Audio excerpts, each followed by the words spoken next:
Songwe, c'est le nom d'un tout petit village, une petite localité située à 5 km de Luicha sur la route Lubumbashi-Likasi. La contrée était méconnue du grand public jusqu'à ce lundi. C'est ce lundi que la presse révèle l'incursion de plusieurs milliers de creuseurs sur le site minier occupé par l'entreprise minière Chemaf. Les artisanaux miniers étaient conduits par une coopérative dénommée Nyota, étoile en français. À leur arrivée, les agents de sécurité de Chemaf ne pouvaient pas faire le poids. Tout déjà à 19h, parce qu'il y a des éléments comme un poste, on a tout enseignement, le groupe de policiers, on a déjà une carrière. La carrière, on a déjà une carrière chez moi, on a une carrière. Après, les policiers qui y on a été à Crézère, on a déjà sensibilisé à Crézère, on a déjà à côté à Kanson Bakoul. Donc c'est ma 19h, on a pas si tu es au Ténéala, bassin au Ténéala, on a Crézère. Je ne sais pas Crézère, depuis 19h, il y a une atomique. Puis on va policier beaucoup ben aripisha bale bote kupale ben aripisha bashoka péage libantu balingia banabeba abo kutoka na sac na bakabra mafuta ndio mnaona hii soko kupale tunachunga justice afakaje ndio tuchaka chao tepa justice afakaje. Médusé, il fallait remonter jusqu'à connaître qui est le patron de cette coopérative qui a réussi à mobiliser un dispositif important de policiers de la GMI qui du coup ont décidé de transformer ce site qui est sous un permis d'exploitation en ZEA sans aucune autre procédure. Et leur coopérative dans notre site. Alors nous leur avons dit que nous sommes un permis d'exploitation minier qui ne peut pas se transformer en site, en artisanat, puisque quand on parle de coopérative, on fait allusion directement à l'artisanal. Et qu'ici nous sommes en semi-industriel. Il y a des engins qui travaillent. Et nous avons des contrats que nous faisons, mais ils sont venus, ils se sont imposés, créant des désordres. Et la présence policière a été une invitation à l'auditorat militaire pour voir clair dans ce dossier. Oui, nous avons été saisis par Chemaf qu'il y a des policiers qui se sont introduits dans leur concession minière, accompagnés des creuseurs pour pouvoir exploiter. C'est ainsi que nous avons dépêché un inspecteur, notamment l'inspecteur Serra, sur place pour vérifier les faits et nous faire rapport. Et surtout que la famille présidentielle est citée comme étant derrière la coopérative. Dans l'entretemps, dans les réseaux sociaux, on faisait état de la présence de membres, de certains membres supposés être de la famille présidentielle.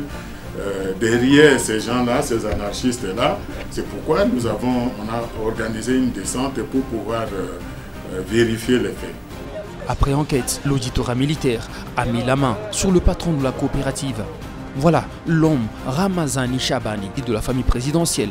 Bon, je suis ici parce que l'on est en train de vérifier si je suis réellement de la famille présidentielle ou pas.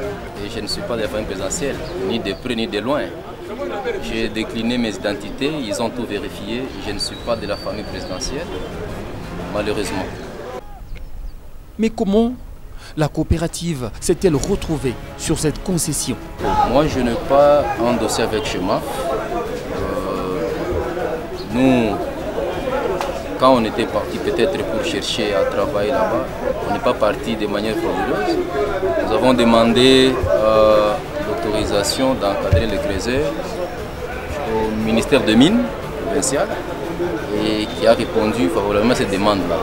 Nous avons même donné l'arrêté du ministre qui a attesté qu'on devait aller là-bas. Et sur ce dossier, le ministre provincial des Mines est donc cité.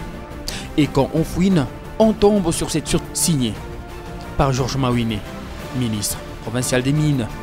Aux dernières nouvelles, M. Mawine serait suspendu par le gouverneur. Une suspension que nous ne saurons pas malheureusement reliée directement à ce dossier. Mais il a promis de fournir de la lumière. Et pendant ce temps, l'auditeur supérieur de l'espace ex-Katanga tape du poing sur la table.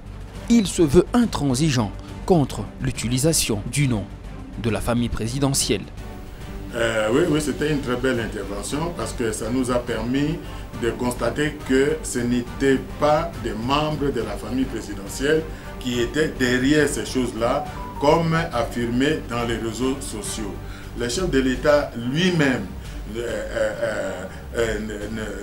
veut pas entendre parler de ces choses-là, qu'il y a les membres de la famille présidentielle qui sont en train de semer l'anarchie.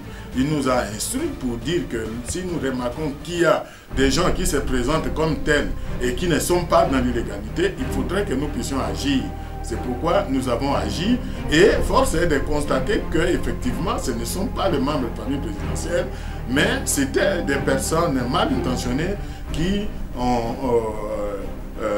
se sont introduits, ils sont allés tromper la vigilance de la police avec certains documents qui ne concernaient pas cette concession.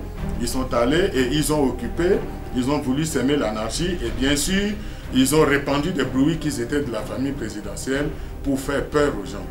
Alors, une mise en garde? Oui, nous mettons en garde toutes ces personnes-là qui se font accompagner des militaires et qui viennent dans notre ressort du Haut-Katanga pour spolier la population. C'est peut-être la fin ou le commencement d'un autre dossier, parce que toute la lumière n'est pas encore faite.